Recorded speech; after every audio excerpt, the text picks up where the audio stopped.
Okay, I need you to stop what you are doing right now. Because House of the Dragon Season 3 premieres on June 21st, 2026, and based on everything we know, it is about to break the internet. Not in a slow burn political drama, let me think about what just happened kind of way. No, we are talking about dragons, fire, blood.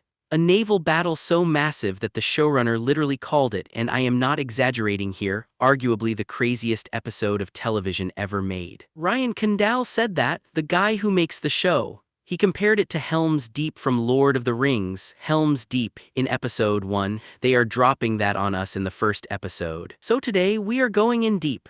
Character arcs, cast shakeups, what the books tell us about what is coming, what the cast interviews reveal between the lines, and why this season might genuinely be the best thing HBO has put out since peak Game of Thrones. So Season 2, let us be real about this. Season 2 was controversial, a lot of fans felt the pacing was slow. There were a lot of conversations in dark rooms, a lot of meaningful glances, and some people online were not exactly subtle about expressing their frustration. But here is the thing, Season 2 was building something, it was laying track, and Season 3 is the train. When we last left our characters, Rhaenyra and Alicent had their private back-channel negotiation. These two women on opposite sides of a war sat across from each other and the show asked, what if they could just stop this? What if two intelligent people recognized how pointless all of this bloodshed actually is? And the answer the show gave us was, it does not matter, because armies do not wait for queens to have feelings. The war machine is already in motion across the Reach, the North, the Westerlands, and the Riverlands. Meanwhile, Daemon came back from Harrenhal fundamentally changed. Matt Smith described it in his recent interview as his atoms beating at a different frequency. His time with Ali's rivers and those visions of Aegon's dream cracked something open in him. He came back with clarity. He came back ready to serve Rhaenyra not just as a husband but as a true believer. And Aemond is sitting on the Iron Throne, officially the most dangerous person in the room. Season 3 picks up with all of that in the air, and then immediately throws a war at you. Let us talk about the Battle of the Gullet, because this is what book readers have been waiting for since the show was announced. The Gullet is a narrow strait near King's Landing. Corlys Velaryon and the Black Fleet have been blockading it for months, strangling King's Landing's trade routes, cutting off supplies, slowly tightening the grip. It is a smart, strategic move, and the Greens know they need to break it. So what do the Greens do? They bring in the Triarchy, a coalition of free cities from across the narrow sea, a mercenary naval force with enough ships to hit the blockade from two sides at once, a pincer attack at sunrise before anyone can respond. And then dragons show up. Multiple dragons, more dragons in one battle than in almost any other conflict in this entire story. In the book, Jacaerys dies in this battle. Vermax is brought down by the Triarchy's bolts and chains, and Jace goes down with him. It is one of the most gut-punch moments in the entire Dance of the Dragons. The show has changed some things from the book before, so nothing is guaranteed, but the cast gave us a strong hint in recent interviews. When asked what battle will go down in television history, every single person said the same word, the Gullet.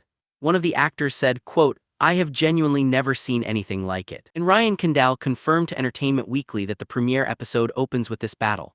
Not builds toward it, opens with it. The very first scene. That is a bold, creative choice. Game of Thrones used to save its big battle episode for episode 9 of a season. House of the Dragon is saying we are done with that formula. We are starting the season at maximum intensity. And honestly, after 2 seasons of build-up, they have earned the right to do exactly that. Let us talk about Matt Smith's Daemon, because this character is doing something I did not expect. He is becoming a believer. Daemon Targaryen has always been chaos. Selfish, brilliant, unpredictable, dangerous. The guy who would burn the world down if it served his interests. But after Harrenhal, after those visions of Aegon's dream and what is supposed to come, something in him settled. Matt Smith described it as Daemon feeling like he has touched something divine.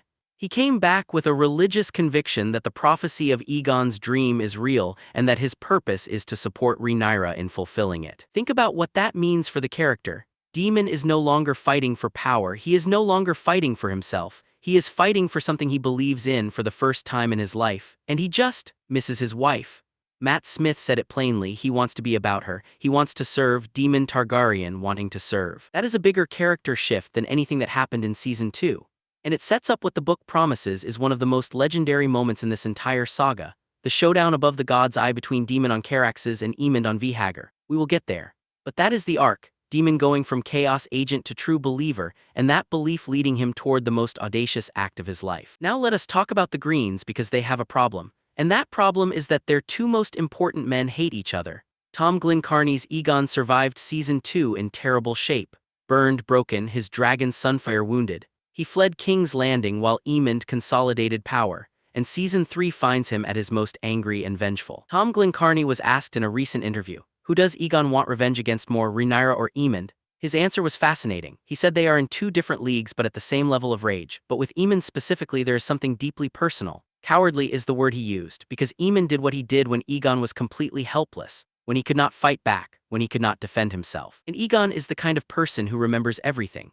He glorifies the moment he will get his hands on his brother. He would not hold back, so while Rhaenyra and the Blacks are fighting the Greens are also quietly falling apart from the inside. Aemond is sitting on a throne that is not technically his. He is the most powerful Green militarily, but politically, he is a usurper within his own faction. Freddie Fox, who plays Gwaine Hightower, pointed to the Aegon storyline as the one he loves watching most even though he has no involvement in it. He called it painful and full of longing and regret, and he said viewers are going to love it this season. That is a character defined by mistakes catching up with him, and there is something very human about that. Let us talk about the Velaryon side of things, because Season 3 is expanding this family in interesting directions. Steve Towson's Corlys Velaryon is at sea leading the blockade, and he has his son Alan with him for the Battle of the Gullet. Abubakar Salim, who plays Alan, described their relationship this season as maturing. When you strip everything away and there is nowhere to hide, two people either break or find each other. That is what happens between Alan and Corlys. Alan spent Season 2 in his father's shadow, knowing he was a bastard Velaryon, feeling pushed away. Now they are going into one of the bloodiest naval battles in Westerosi history together. That will either destroy them or forge something real between them. And then there is Adam of Hull. Clinton Liberty plays Adam, and his arc this season is genuinely one of the most compelling things the show has going. Adam claimed Seasmoke last season, the dragon whose original rider, Laenor Velaryon, is secretly alive somewhere in Essos. And the question the show is asking is, why? Why did Seasmoke bond with Adam if Laenor is still alive? Dragons are supposed to be loyal to one rider. Clinton Liberty's answer in his interview is that for Adam, the bonding is everything. He is a guy who spent his whole life feeling like he did not belong anywhere, and then a dragon chose him. That kind of moment does not just change how others see you, it changes how you see yourself. There is also a funny moment in the interview where Kieran Beo, who plays another dragon seed, casually floats the idea that maybe Laenor actually is dead, we just did not see it. Which is a very cheeky way of hinting that the show might quietly resolve that dangling thread. Tom Bennett, who plays Ulf the White, also revealed that his character has apparently developed a very unconventional relationship with his dragon Silverwing. The way he described it in the interview suggested he has become a surprisingly instinctual rider, which is interesting because Ulf is not exactly a refined person. Silverwing apparently looks after him, which is weirdly sweet. Now let us talk about Alicent Hightower, because she is about to have a very bad season. The Hightower family is expanding in Season 3 with two additions, Ormond Hightower, played by James Norton, and Daeron Targaryen, Alicent's youngest son who has been in Oldtown this whole time. Olivia Cooke talked about this in a recent interview, and the detail she revealed is quietly devastating. Alicent sent Daeron away to Oldtown when he was very young. She has not seen him in years, but she believes he is safe there. That is her comfort, at least one of her children is safe, except he is not. He has been taken under Ormond's wing and is about to be sent to war with his dragon. Alicent does not know this yet, and when she finds out, Cooke says she would be rightly devastated and angry with her cousin Ormond. But given everything else that is crashing down around her, she wonders how much even that can penetrate anymore. That is such a precise observation about trauma and emotional overload. There is only so much a person can process before they go numb. And Alicent has been processing devastation after devastation. And on the other side, Fabian Frankel's Kristen Cole and Freddie Fox's Gwaine Hightower are butting heads, two completely different philosophies on how this war should go. Frankel described them as chalk and cheese.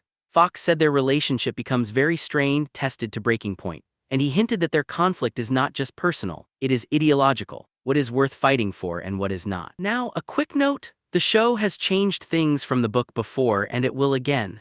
But based on where Season 2 left things and based on what we know from Fire and Blood, here is what we expect Season 3 to cover beyond the Battle of the Gullet. The battle above the God's Eye. This is the one, Daemon versus Aemond, Caraxes versus Vhagar, two of the most powerful dragons in the world tearing each other apart above a lake. And in the book, Daemon does something so reckless it defines his legend forever. He leaps from his dragon mid-battle and stabs Aemond through the eye with his Valyrian steel blade. Both of them fall into the lake. neither body is ever fully recovered. If the show adapts this the way it should, it will be one of the defining moments of this entire franchise. The storming of the dragon pit. The small folk of King's Landing turn on the dragons. A mob. No armies, no nobles, just terrified, desperate people who decide the dragons are the problem, and they storm the dragon pit and kill several dragons inside. It is one of the darkest moments in the book, because it shows that dragons are not invulnerable. They can be brought down by enough desperate human beings with enough desperation. And the fall of King's Landing. Season 3 is the penultimate season, with Season 4 confirmed as the finale. So we are in the middle act now, the part where things get worse before they get resolved. The show has 4 seasons to tell this story. Season 3 is the darkest chapter. Here is the bigger picture thing I want to say about House of the Dragon Season 3. This show earned a second chance by being good enough to deserve one. Season 1 was strong. Season 2 frustrated some fans, but Season 3 seems to have heard the feedback loud and clear. People came to the show for dragons and war and consequences. They did not come for slow political maneuvering that never arrives anywhere. Season 3 is arriving somewhere. It is arriving at the war that 2 seasons have been building toward. Ryan Condal said this season is goddamn huge. Emma Darcy said it starts at 60 miles an hour. The cast across the board lit up when talking about the Battle of the Gullet. Matthew Needham and Tom Glencarney described wandering onto the Dragonstone set during a break in filming for the Green storyline and feeling like they had stepped into a completely different show, an alien world. That sense of scale of these parallel stories existing in the same world but barely touching each other, that is what makes this story work. Everyone believes they are the protagonist. Everyone believes they are doing the right thing. And Season 3 is where the bill comes due. So there you have it. House of the Dragon Season 3 premiering June 21st on HBO and Max. 8 episodes wrapping August 9th. And if what we have heard is anywhere close to accurate, it is going to be one of those seasons people are talking about for years. The Battle of the Gullet in Episode 1. Dragons fighting above a lake. The Hightower family cracking under pressure. Daemon finding something worth believing in. Aegon trying to claw his way back from the ruins of what his brother did to him. This is where the Dance of the Dragons stops being a metaphor and starts being a massacre. I cannot wait. If you are as hyped as I am, drop a comment below with your prediction. Does the show adapt the Jackery's moment from the book, or do they find a way to change it? Because I genuinely do not know, and that uncertainty is half the fun. Like, subscribe, and I will see you the second that premiere drops.